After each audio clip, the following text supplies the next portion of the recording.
Assalamualaikum warahmatullahi wabarakatuh. Perkenalkan, nama saya Dwi Abimanyu Supriyanto.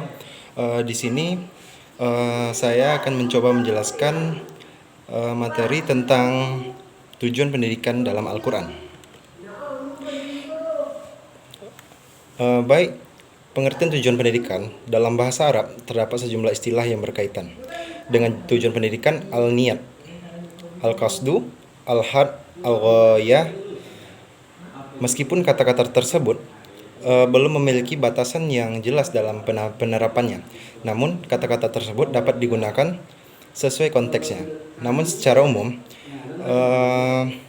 istilah-istilah itu mengandung pengertian yang sama, yaitu arah suatu perbuatan atau hendak dicapai melalui upaya atau aktivitas, atau suatu yang diharapkan tercapai setelah sesuatu usaha atau kegiatan selesai. Suatu tujuan yang hendak dicapai oleh pendidikan pada hakikatnya adalah suatu perwujudan dari nilai-nilai ideal yang terbentuk dalam pribadi manusia yang diinginkan. Tujuan pendidikan dalam Al-Quran, tujuannya pada dasarnya merupakan tujuan tertinggi atau terakhir, yaitu tujuan yang tidak ada lagi tujuan di atasnya. Tujuan terakhir dengan pengertian ini tidak terbatas pelaksanaannya pada institusi-institusi khas seperti sekolah, madrasah, pondok, pesantren, masjid, dan lain-lain, tetapi dilaksanakan pula oleh semua institusi yang ada di masyarakat. Tentang tujuan pendidikan dalam Al-Quran dapat diklarifikasikan menjadi 3 aspek. Yang pertama yaitu menjadikan hamba Allah yang bertakwa. 2. Mengantarkan peserta didik menjadi khalifah. Yang ketiga, memperoleh kebahagiaan di dunia dan akhirat. Tujuan pendidikan dilihat dari aspek dasar yang dimiliki manusia. Yang pertama yaitu tujuan jasmania. Yang kedua tujuan rohani. Yang ketiga tujuan akal. Ayat Al-Quran yang mengenai tujuan pendidikan. Yang pertama, Quran surat Az-Zariyat ayat 56, beribadah kepada Allah Subhanahu wa taala. Dari penafsiran ayat ini dapat dilihat bahwa tujuan pendidikan adalah untuk membimbing dan mengarahkan ke pikiran maupun perasaan manusia sehingga dapat menjadi seorang hamba yang dapat beribadah secara benar dan beraktivitas sesuai dengan garis yang ditentukan Allah Subhanahu wa taala. Yang kedua, ada Quran surat Ali Imran ayat 110, menegakkan kebaikan dan mencegah kemungkaran. Dari penafsiran ayat ini, Allah menjelaskan kewajiban berdakwah bagi umat Islam dan menjaga persatuan dan kesatuan. Maka dalam ayat ini dijelaskan bahwa kewajiban tersebut dikarenakan kamu adalah umat terbaik dan paling utama di sisi Allah yang dilahirkan.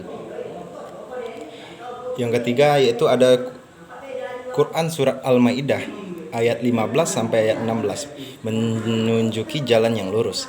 Dari ayat 15 terdapat 2 pelajaran yang dipetik. Yang pertama yaitu Islam adalah agama dunia dan abadi. Yang kedua, ajaran Allah adalah cahaya dan dunia tanpa ajaran Allah berada dalam kegelapan. Dari ayat 16 terdapat 3 pelajaran yang dapat kita petik.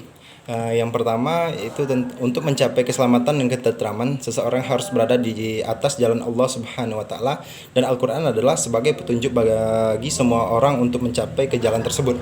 Yang kedua, hanya manusia yang senantiasa berada dalam naungan agama samawi yang dapat menghantarkan kerukunan dalam hidup, ketenteraman dan kesejahteraan. Yang ketiga, pekerjaan yang mengantarkan manusia kepada Tuhan adalah berbeda-beda.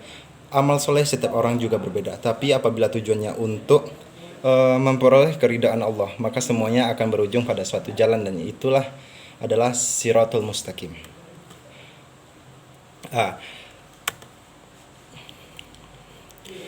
Ada beberapa hadis yang tujuannya untuk pendidikan, yang menuntut ilmu wajib.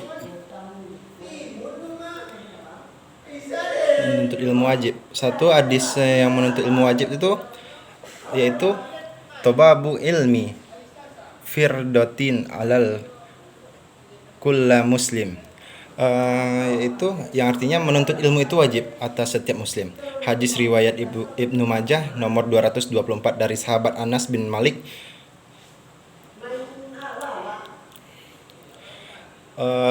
Yang kedua, dimudahkannya jalan menuju surga, yaitu man salaka tariqo ya tasmi'u bihi ilma sahallallahu lahu yahi tariqo ilal jannah.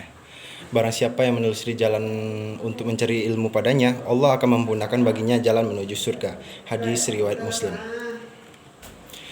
Baik, itu saja yang dapat saya jelaskan. Terima kasih kepada